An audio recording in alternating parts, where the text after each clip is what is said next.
relatively rare. Deception is quite widespread in animals, by the way, but it's not common.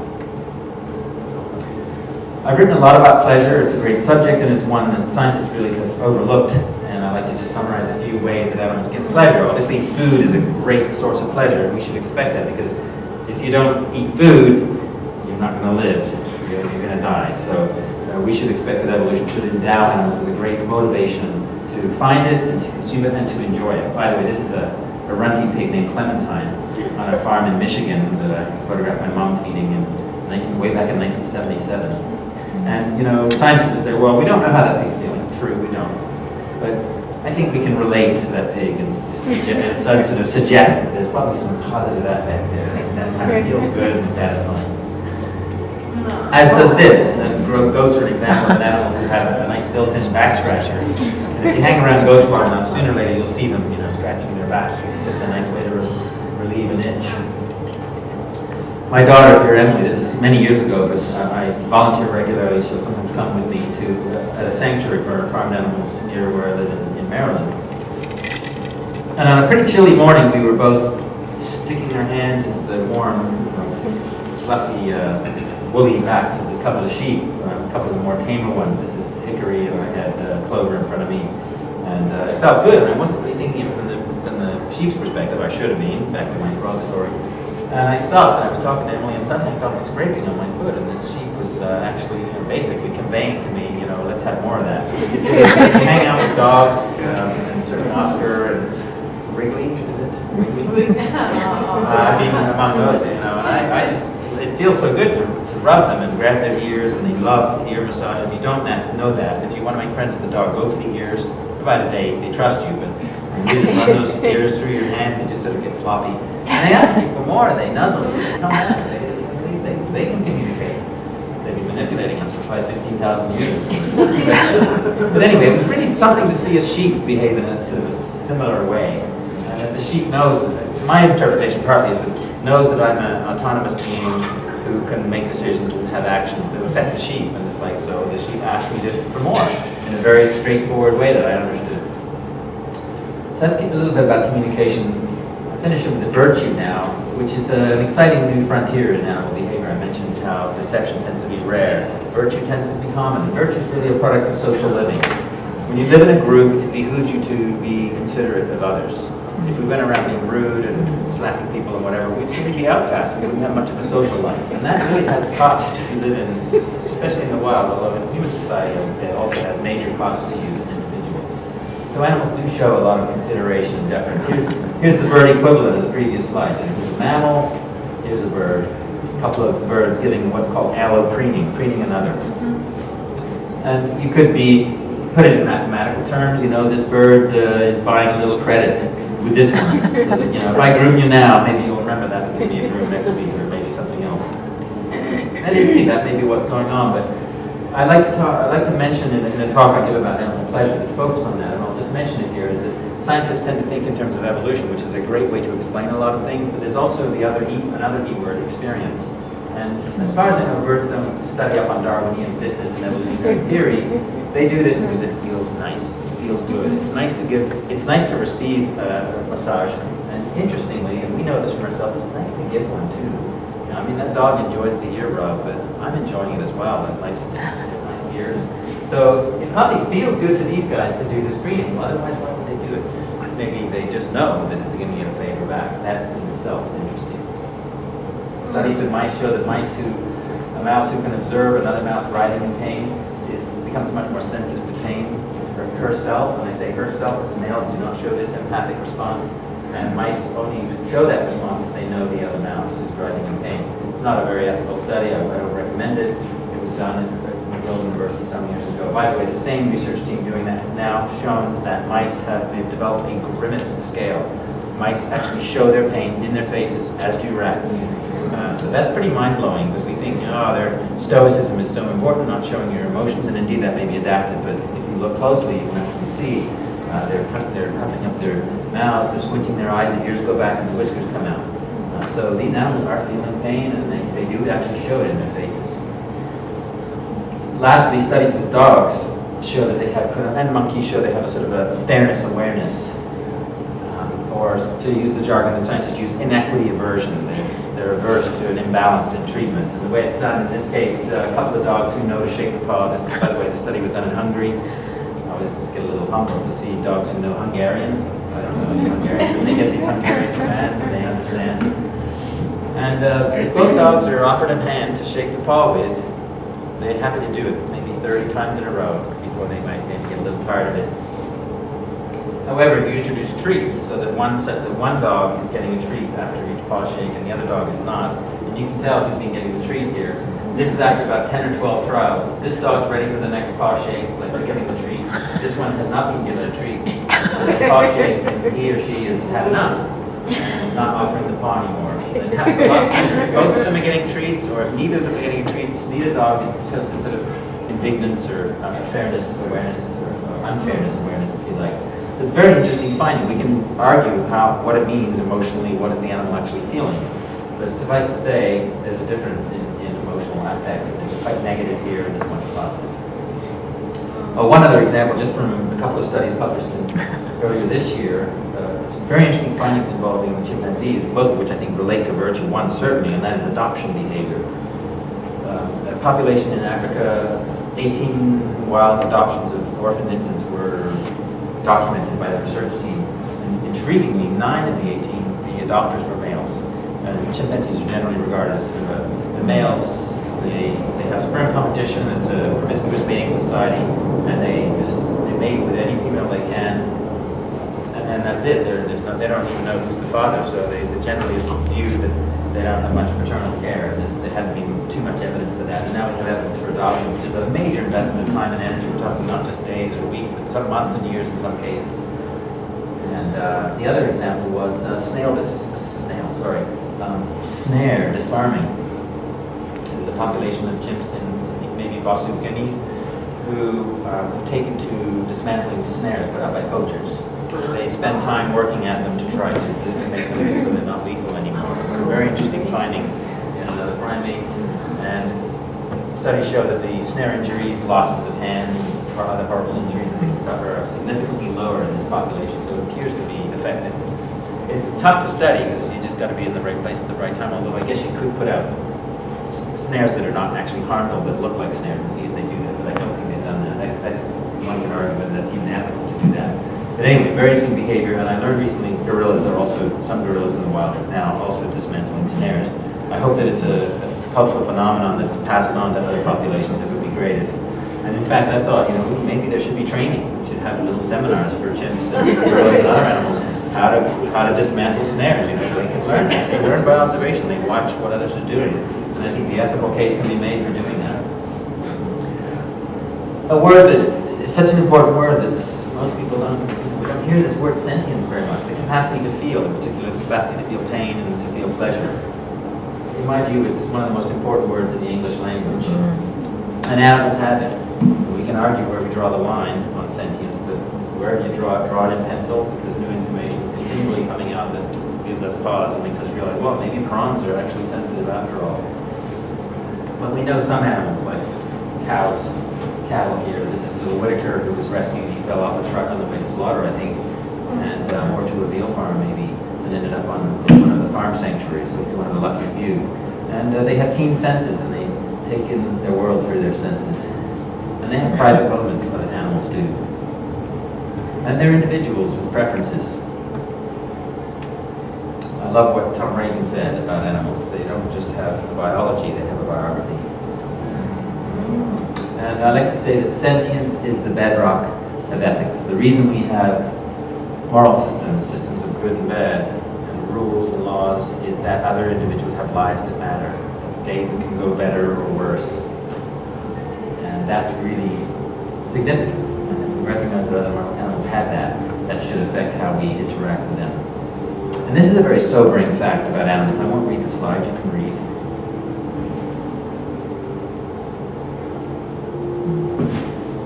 Other animals can feel pain or pleasure, for that matter, as intensely, and perhaps in some cases more intensely than we can.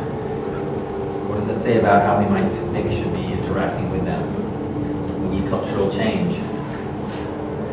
Arthur Schopenhauer, the famous, one of many German philosopher, said that change has 3 stages.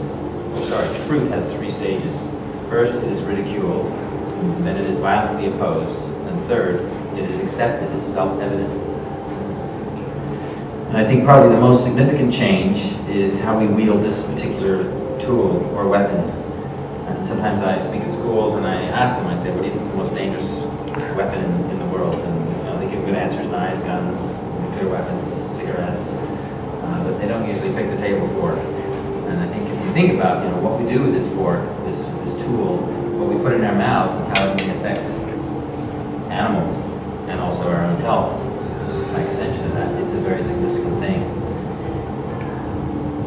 And these words of Anne Frank speak to the power for social change, back to colonialism and the slave trade and the suffragist movement, the right to vote for women, and the civil rights movement. We can make great changes, and we do that by choice, by people making sensible choices or making ethical choices, by thinking about their actions and making a choice based on that. Every time we sit down at a restaurant or at the dinner table, we do make a choice, and I'm focusing here on the diet issue, because the diet issue is the most important one in our relationship with animals. Of all the animals humans kill, 100 for every 100 animals, 98% of them are killed to be eaten. And so if the human-animal relationship is going to improve, human eating habits really come first in terms of priority for making that change. When people think about choice and what they eat, often the defenses go up, and they think of reasons why they don't want to change their eating habits. And one of the ones, where do you get your protein? How can you be healthy on a vegan diet? But I'm not here to tell everyone to become a vegan. I think I regard veganism as the holy grail, a personal activism for animals. But it isn't about perfection. People often think trying to be vegan is an act of perfection. There's no such thing. We make decisions and we try to minimize our negative impact on animals. And as living, breathing animals on the earth, it's not about eliminating animal suffering, because you can't do it. If you live and breathe and walk and get in a car, you're going to have negative effects.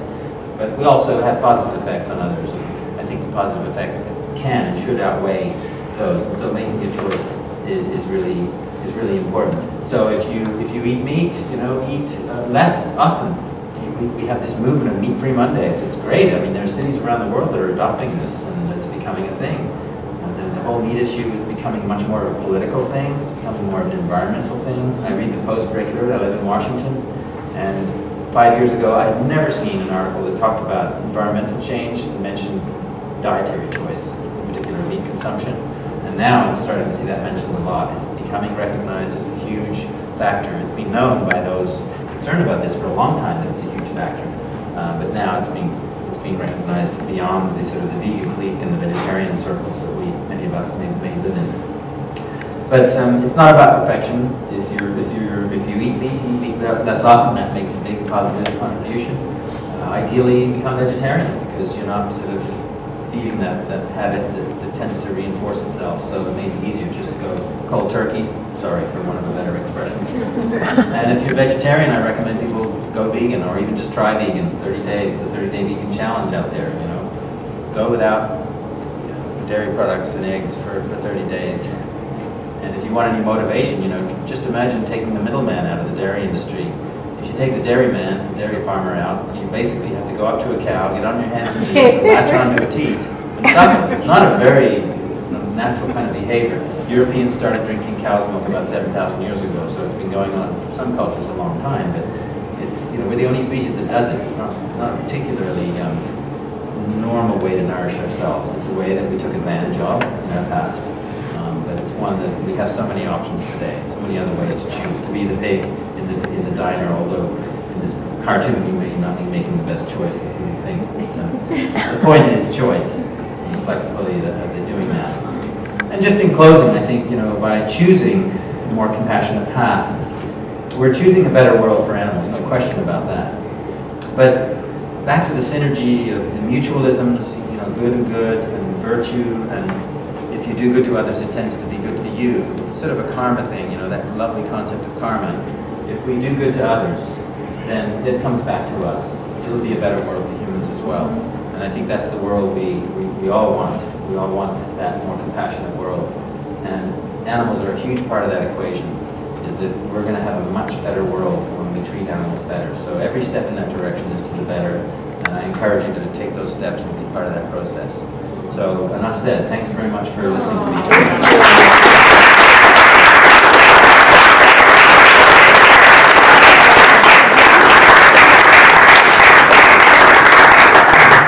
I don't know if you want Q&A. Do you want people to have an opportunity to ask any questions? I kind of spoke for a whole hour there, I think, so you've probably heard enough of me, but we can take a couple of questions if you have any. And if not, you want to stretch your legs and get out, I'll be around, so just come up and ask me. Yeah. When you talked about the rooster and the hen and how they have 30 vocalizations, is that the same sounds like at all different farms and different places? Great question. Like, is it a different culture? First of all, 30 we're aware of. They may have a bunch that we haven't really tuned into yet. I mean, they're chickens. They probably are aware of a lot more nuance in their communication system than we are. But I love your question. You know, if you go from one sanctuary to another and one farm to another, is it the same call? And by the way, you know, go and study them in the wild. The red jungle fowl. That's what they come from. They're an Asian species, and they're still out there, albeit in a very reduced range. But I imagine if you went to different places, especially places that were geographically more disparate, you know, if you went and compared the calls at the sanctuary where I work at in Maryland and then went to Belgium and recorded some animals there, you may find some pretty fundamental differences. You'd see commonality in shared calls. Something I'm a very keen bird watcher, and bird watching really is more bird listening than watching. You mostly identify by sound, because a lot of the birds you don't see them, but once you get to know those calls, they're pretty distinctive.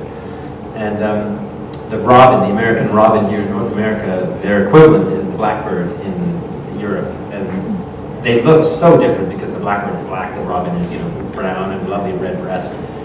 And yet, the way they move, the shape, they're in the same genus. They're so similar, and their voices are a lot similar too. They make very similar calls.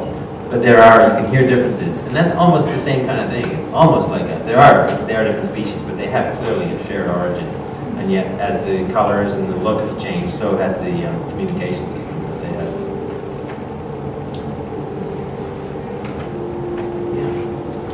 Yeah. With your travels abroad, Europe, and I think you mentioned Australia, the Europeans seem to be so far ahead of us in so many ways, health-wise, etc. Where are some of those countries in regards to understanding animals as being Understanding animals and being a sentient as in, being? like, socially and culturally and understanding animals? Yeah, I don't really know the answer to that, because it's hard to get a feel for that when you visit a country. I think you really have to live there. I lived in England for a couple of years. I was born there, as Timothy mentioned, I think. But I lived there for 2 years in the 2000s. And it was the first time I really experienced the country, because I was 3 when I left. And when you stay for a couple of years, you get to know things you don't get to know when you're there for 3 weeks. I've had some visits before. You get to see the underbelly, the good and the bad, and the nuances and the subtleties of the culture, and the binge drinking and the vomit slicks on the sidewalk and some other stuff. If you read Notes from a Small Island by what's his name? I forget the author, but it's a great book about the English culture, and it's good and bad. Anyway, England historically has been very ahead of the curve. They've been ahead of the curve on animal issues. The vegetarian movement really sprung up there, although Indian Hindus have been vegetarian on religious grounds for a long time. But as you said in your question, I mean, legislatively, Europe is ahead of the U.S. And in some areas, the U.S. is a real laggard. I mean, it's the fact that we're the only country that still uses chimpanzees in any great numbers. I mean, it's stopped in all the other countries, with the exception, I think, of Gabon or one of the African countries. Although I will say that the NIH announced a release to retirement of 110 chimps just a couple of weeks ago. But anyway, the U.S. is very strong in many areas. I mean, the number of laws that are passing, the number of state laws that are passing that are sort of animal protective have been increasing.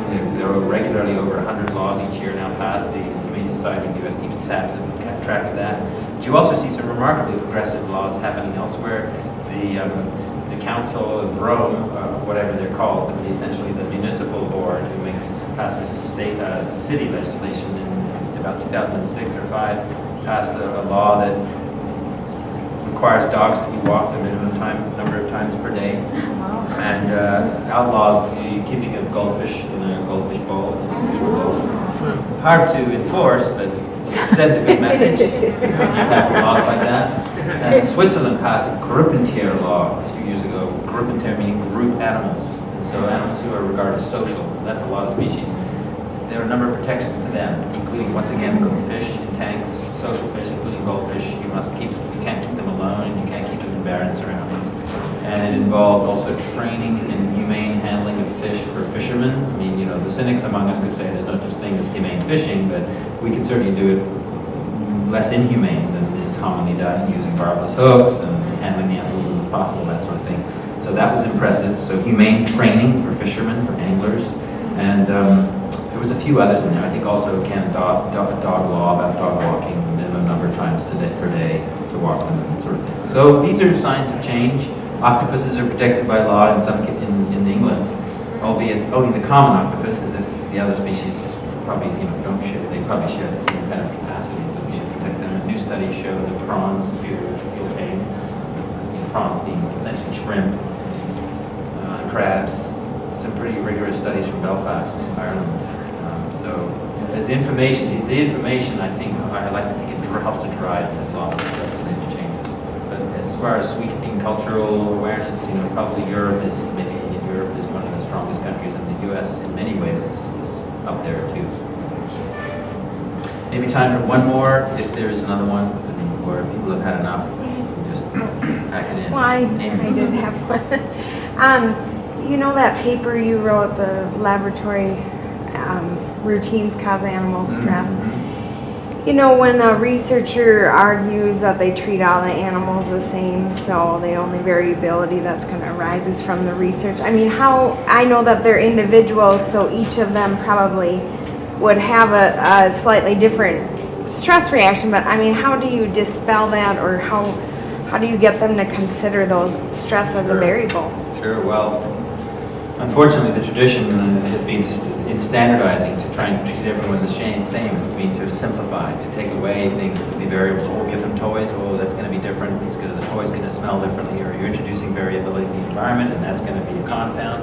But ironically, there's a study that was published, I think, around 1990 in Science, which is arguably the most prestigious journal, and it was a very rigorous study done, and essentially concluded that by trying to control for all of these variables. Well, just back up, I'll show you briefly what they did. They took 3 labs around the world. One was in Europe, one was maybe Mexico, one in the US and Canada, maybe 3 or 4 labs, but they were geographically disparate. But the mice were from the same source, the same breed, the same breeder, and they were shipped to these locations, and they had very, very clear, discrete instructions on how to treat the mice over the course of a few weeks, and then they measured a bunch of things in them, physiological measures, heart rate, body temperature on a given day. They did a bunch of measures over time.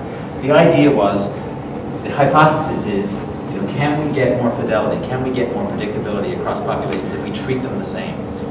And so it's really testing this question, the consistency, and controlling for all those variables. And their finding was, kind of like to the horror of the scientific community in a way, was that the results were absolutely disparate, couldn't be totally different, radically, hundreds of percentage points different in some cases. So really the take-home message of the paper is a very important paper, Crab et al. I remember the main author.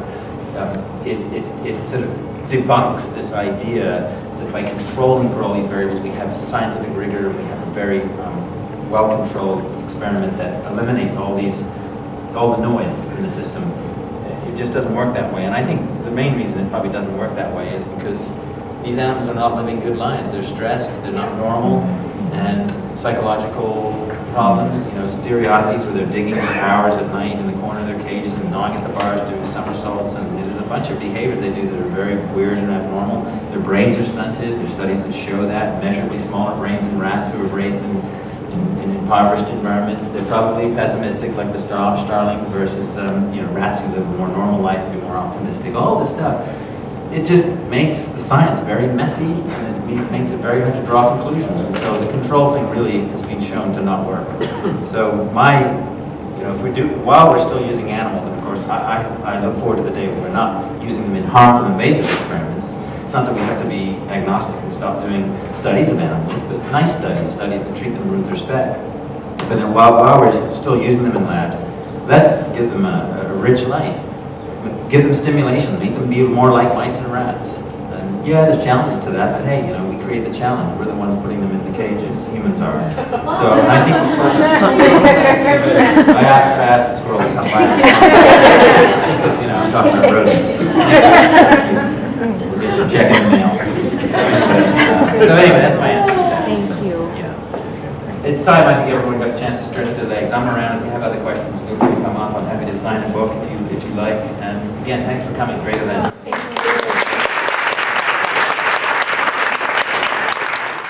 So let's speak a little bit about communication. I finish with the virtue now, which is an exciting new frontier in animal behavior. I mentioned how deception tends to be rare. Virtue tends to be common. Virtue is really a product of social living. When you live in a group, it behooves you to be considerate of others. If we went around being rude and slapping people and whatever, we'd simply be outcasts. We wouldn't have much of a social life. And that really has costs if you live in, especially in the wild, although in human society, I would say, it also has major costs to you as an individual. So animals do show a lot of consideration and deference. Here's the bird equivalent of the previous slide. Here's a mammal, here's a bird. A couple of birds giving what's called allopreening, preening another. And you could put it in mathematical terms. This bird is buying a little credit with this one. So that, if I groom you now, maybe you'll remember that and give me a groom next week or maybe something else. And indeed, that may be what's going on, but I'd like to mention in a talk I give about animal pleasure that's focused on that, and I'll just mention it here, is that scientists tend to think in terms of evolution, which is a great way to explain a lot of things, but there's also another E word, experience. And as far as I know, birds don't study up on Darwinian fitness and evolutionary theory. They do this because it feels nice. It feels good. It's nice to receive a massage. And interestingly, and we know this from ourselves, it's nice to give one too. That dog enjoys the ear rub, but I'm enjoying it as well. That nice ears. So it probably feels good to these guys to do this breeding. Otherwise, why would they do it? Maybe they just know that they're going to get a favor back. That in itself is interesting. Studies with mice show that mice who know, let's have more of that. If you hang out with dogs, and sort of Oscar and Wrigley, is it? Wrigley? Among those, and I just, it feels so good to rub them and grab their ears, and they love ear massage. If you don't know that, if you want to make friends with the dog, go for the ears. Provided they trust you, but you really run those ears through your hands, they just sort of get floppy. And they ask you for more, they nuzzle, they come back, they can communicate. They've been manipulating us for 15,000 years. But anyway, it was really something to see a sheep behave in a sort of a similar way. And the sheep knows, my interpretation partly is that it knows that I'm an autonomous being who can make decisions and have actions that affect the sheep. And it's like, so the sheep asked me for more in a very straightforward way that I understood. As does this, and goats are an example of an animal who have a nice built-in back scratcher. And if you hang around goats far enough, sooner or later you'll see them, scratching their back. It's just a nice way to relieve an itch. My daughter here, Emily, this is many years ago, but I volunteer regularly. She'll sometimes come with me to a sanctuary for farmed animals near where I live in Maryland. And on a pretty chilly morning, we were both sticking our hands into the warm, fluffy, woolly backs of a couple of sheep, a couple of the more tamer ones. This is hickory, and I had clover in front of me. And it felt good, and I wasn't really thinking of it from the sheep's perspective. I should have been, back to my frog story. And I stopped, and I was talking to Emily, and suddenly I felt a scraping on my foot, and this sheep was actually basically conveying to me, to be relatively rare. Deception is quite widespread in animals, by the way, but it's not common. I've written a lot about pleasure. It's a great subject, and it's one that scientists really have overlooked. And I'd like to just summarize a few ways that animals get pleasure. Obviously, food is a great source of pleasure. We should expect that, because if you don't eat food, you're not going to live. You're going to die. So we should expect that evolution should endow animals with a great motivation to find it and to consume it and to enjoy it. By the way, this is a runty pig named Clementine on a farm in Michigan that I photographed my mom feeding way back in 1977. And scientists would say, well, we don't know how that pig's feeling. True, we don't. But I think we can relate to that pig and sort of suggest that there's probably some positive affect there. That kind of feels good and satisfying.